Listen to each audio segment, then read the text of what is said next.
Saya mau bertanya Ustaz, di desa saya ada yang ingin berkorban, tapi banyak orang yang bilang kalau uangnya itu dari hasil yang bisa dibilang kurang baik.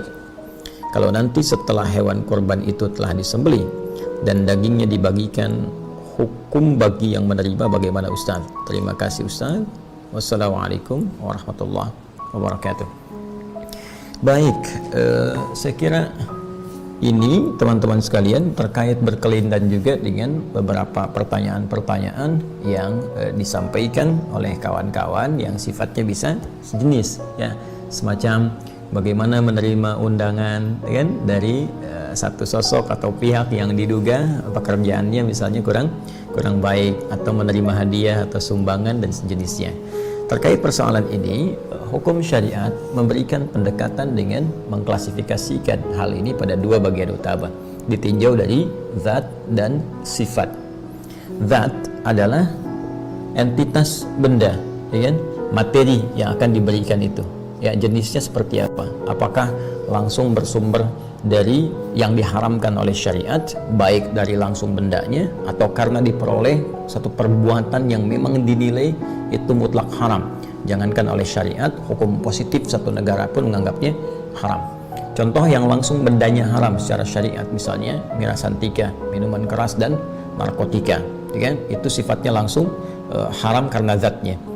Kemudian yang kedua tadi, karena memang dihasilkan oleh satu aktivitas yang dianggap, diduga, bahkan secara hukum syariat sama sekali dihukumi dengan haram.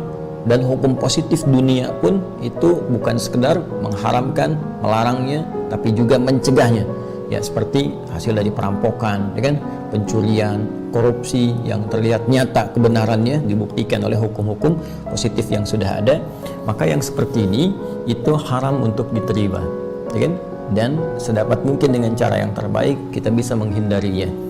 Ada orang misalnya ingin ngasih minuman keras, ya kan, walaupun dalam momen jamuan hidangan tertentu, atau Anda misalnya ada di perusahaan family gathering, ya, kumpul keluarga atau jamuan dengan teman-teman sejawat atau dari mitra, perusahaan mitra misalnya. Nah, sedapat mungkin bisa menghindari itu dengan cara yang halus, ya. Anda bisa mengatakan, mohon maaf, saya ini ada satu hal yang kurang cocok dengan minuman ini, kalau saya minum ke tubuh saya agak kurang enak misalnya, ya, atau makanan tertentu Anda lebih memilih misalnya air bening saja atau air mineral dan sejenisnya. Kemudian pun demikian dari hasil harta yang diketahui secara pasti ini dari harta perampokan, dari harta korupsi dan sebagainya, maka dilarang Anda menerimanya, kan? Dan bisa meninggalkan itu dengan cara yang lebih santun.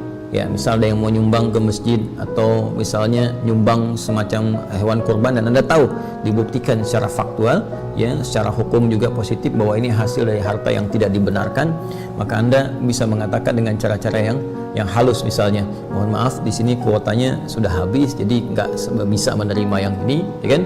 Mohon maaf, di sini misalnya sudah tidak memungkinkan karena sudah terlampau penuh, mungkin di tempat lain bisa ada untuk penerimaannya. Nah, ini kalau dipastikan seperti itu.